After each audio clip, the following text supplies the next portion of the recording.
Hi guys, I'm Adam, and today I'll be going over the intuition behind comparative advantage and absolute advantage, together with an illustration of why the production possibility curve or the production possibility frontier shape like a curve over here. So let's first look at the key definitions in this case. So before we do any analysis on the international economic session, we use two good model. That's our essential assumption, but it's not accurate. So in your evaluation paragraph, you can actually say that it's not accurate because how come that we will have two goods in the real life? We have thousands of goods, which makes it not an ideal model, but it's good enough for analytical purposes. So we are using two good models throughout our analysis here and in most textbooks. So the absolute advantage is actually just as it sounds. It means it produces more or faster with regard to a single product. Basically, the firm has a better producing methods, or the firm is able to produce it quicker. So here we consider the individuals, which is pretty similar. It's Jane and Denise. So if we only consider the production of firewood over here, Jane can actually produce 6 firewood within a day, and Denise can only produce 3 firewood within a day. So actually here we can see that Jane has an absolute advantage on producing firewood compared with Denise because she could produce more within a single day. And so it's pretty straightforward, the concept of absolute advantage. It can get a little bit confusing when we are doing comparative advantage. So basically, comparative advantage is by definition that the guy or the firm that has a comparative advantage can produce a good with lower opportunity costs. So the key thing here is lower opportunity cost over here.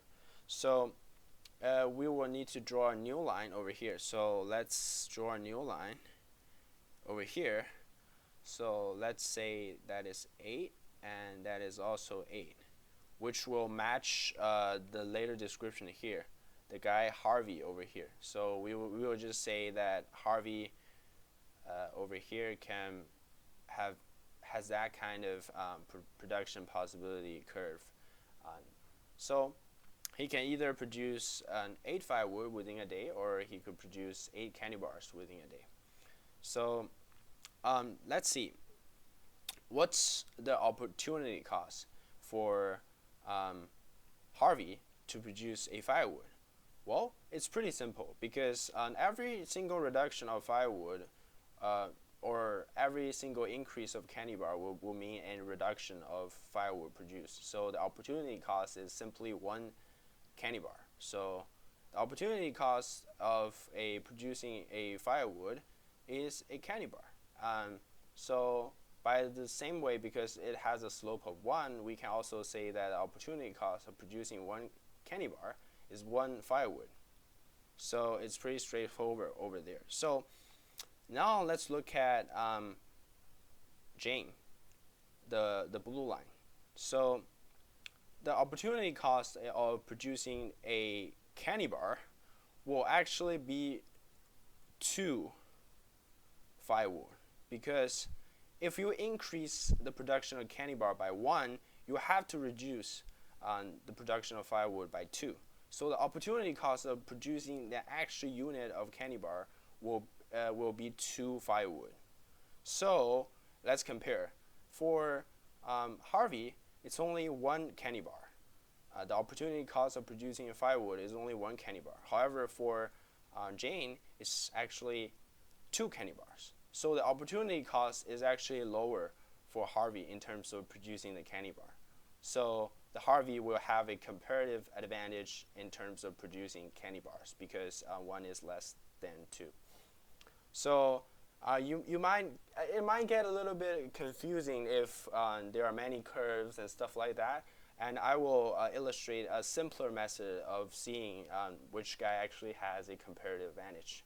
So the trick over here is that you can actually draw a parallel line to whatever line is within. And so let's say like we draw a parallel line to the initial blue line. So it's 8 over here, and it will be 4 over here. Because if we draw a parallel line to the initial blue line, this intercept will hit the original green line. So make sure, like, if you draw a parallel line, make sure that one of the points will hit the endpoints of the line on the outside, so that we can do the analysis. So because these 2 points actually overlap, so we can see that the extra 4 units over here indicates that Harvey can actually produce 4 units more than if he was to take the same production ability of Jane.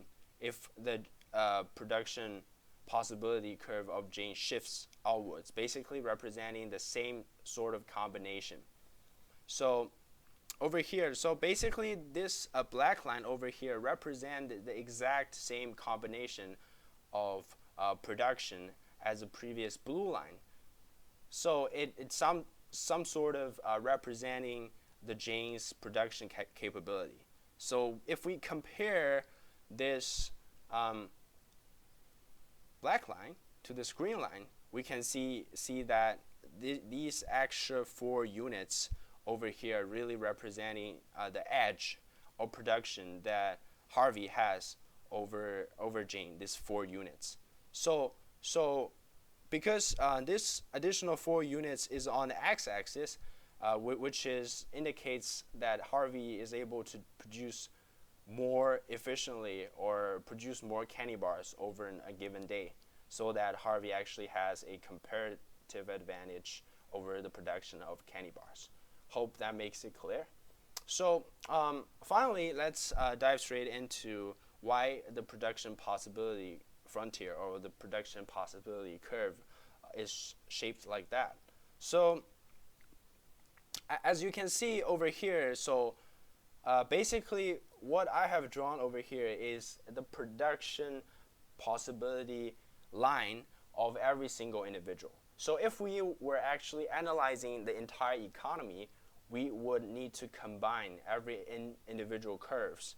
So if we combine Jane and Denise's production possibility line, we will get this shaped. And then if we add the Harvey's production possibility line, it will give us this shape. So if we keep on adding individuals within the economy into this diagram, it will become closer and closer to a curve, just as you see in your textbook. So that's basically why the production possibility curve or the production possibility frontier actually looks like that. Hope you guys enjoyed this video. If you guys wanted to learn more about econ and business, please subscribe to my channel, and I will be covering more in upcoming weeks. Thank you so much, guys, and see you next time.